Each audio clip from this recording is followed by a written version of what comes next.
अगर देश में, मैं तो कहूंगा दुनिया भर में देखोगे,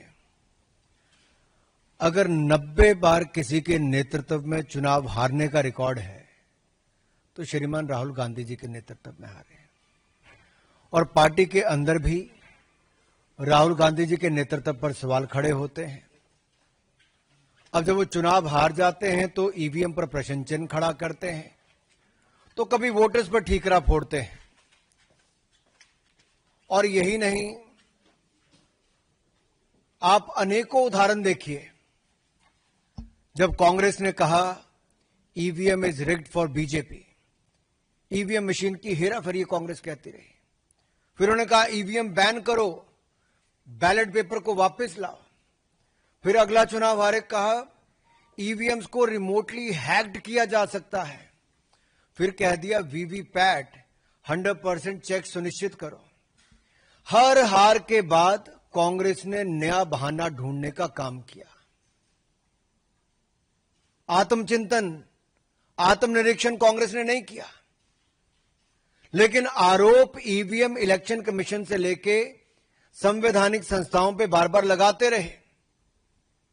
और अब बिहार चुनाव हारता देखकर कांग्रेस पहले ही विपक्षी दलों के साथ मिलकर झूठे आरोप लगाने में लगी है। कल कुछ कांग्रेस के लोग कह रहे थे राहुल गांधी जी और विपक्ष के नेताओं ने बवंडर खड़ा किया। अरे भाई, बवंडर नहीं, बलंडर है। और मैं बताने वाला हूं कैसे।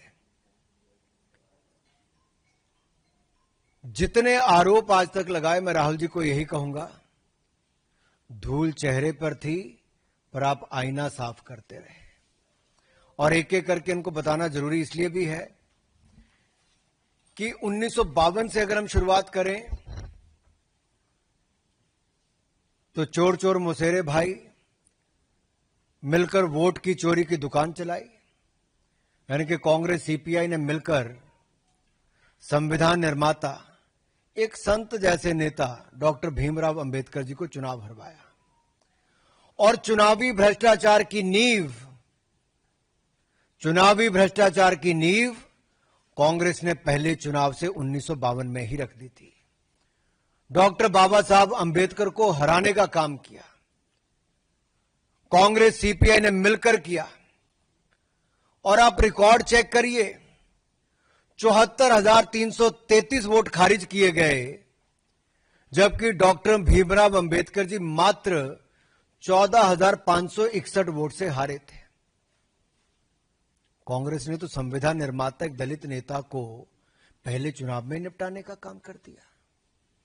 और 21 अप्रैल 1952 को डॉक्टर अंबेडकर ने 18 पेज की याचिका दायर की। आप कल्पना कीजिए, जिन्होंने संविधान बनाया था, एक कांग्रेस और एक परिवार ने उसी संविधान निर्माता को चुनावों में धांधली करके हरा दिया। ये चुनावी भ्रष्टाचार का पहला उदाहरण।